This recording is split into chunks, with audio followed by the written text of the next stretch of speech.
E aí, gente, tudo bem? Vamos lá responder algumas perguntas do Café com Fertilidade. Quem conhece esse quadro sabe que a gente pega as perguntas que vocês mandaram.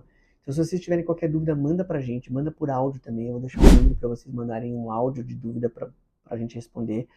E bora lá, vamos pegar 3 dúvidas. A gente recebe muita coisa sobre contracepção, sobre hormônio.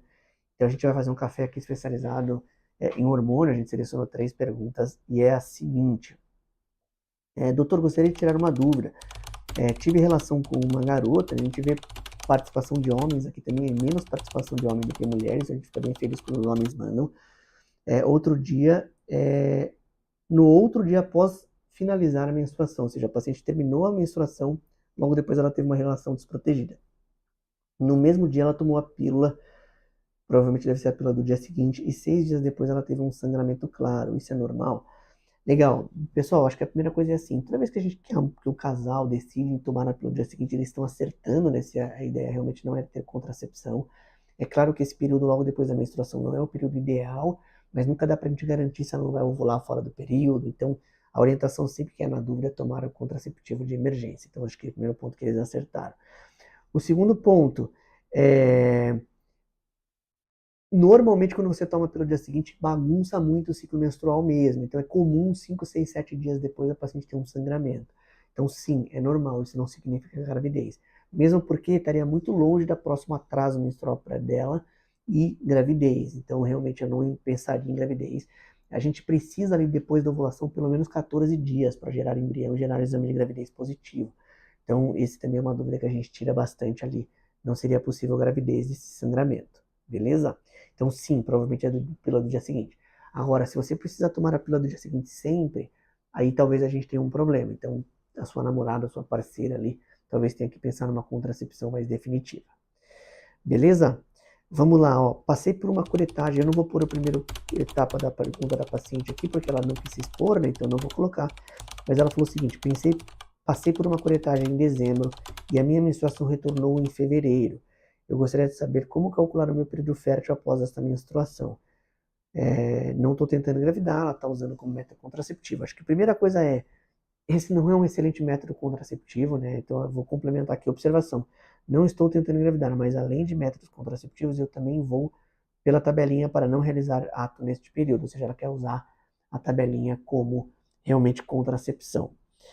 Primeira coisa normalmente a contracepção pela tabelinha não é uma boa ideia, tá bom? Não, a gente não imagina que a paciente usar a contracepção ali seria o ideal. O segundo ponto o cálculo do período fértil é o mesmo cálculo que ela teria antes da curetagem, ou seja, a curetagem não alteraria o período fértil dela.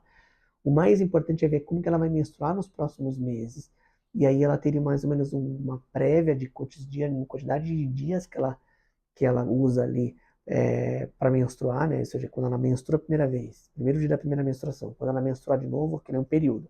Quando ela menstruar de novo, é um período. Então ela vai pegando o número médio de dias e ela normalmente ovula 14 dias antes da próxima menstruação. Então vamos supor que se ela tiver um ciclo de 30 dias, ela ovula no 16º dia. Se ela tiver um ciclo de 28 dias, ela ovula no 14º. Se ela tiver um ciclo de 40 dias, ela ovula no 26º, ou seja, 14 dias antes da próxima menstruação. E precisa ter um número de ciclos, né? Sei lá, 3, 4 ciclos para conseguir fazer com que você tenha uma média no número de dias para você conseguir saber o período da ovulação.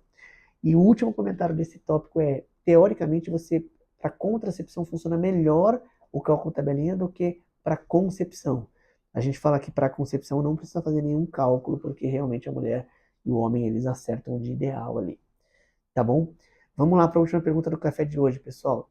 Tomava a injeção trimestral faz 2 anos e era para tomar esse mês, mas parei porque estou querendo engravidar. Você acha que demora muito? Será que parar assim não vai me fazer mal?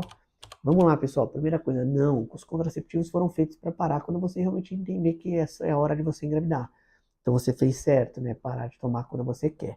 Agora, o contraceptivo trimestral, que é a medroxiprogesterona, 150, que é o Depo-Provera, ela é um contraceptivo de depósito e é muito comum pacientes passarem um período longo depois que pararem de tomar ali sem menstruar ou continuarem bloqueada. Então, não dá para a gente realmente saber quanto tempo vai depender muito da sua deposição de gordura, como você depura hormônio, a sua função do fígado, então não dá para saber exatamente como que vai voltar, mas o melhor sinal de que as coisas voltaram ao normal é realmente a menstruação. Então, esperar a menstruação, depois da menstruação, vida normal, né? Vida normal do casal ali para tentar engravidar, neste caso, onde ela parou o contraceptivo trimestral para engravidar. Beleza? É isso aí, gente. Pelo café de hoje era isso. Eu queria que vocês se inscrevessem no canal, ative as notificações e coloque comentário para o YouTube entender que nossos vídeos têm uma qualidade boa. E eu vejo vocês nos próximos vídeos. Valeu!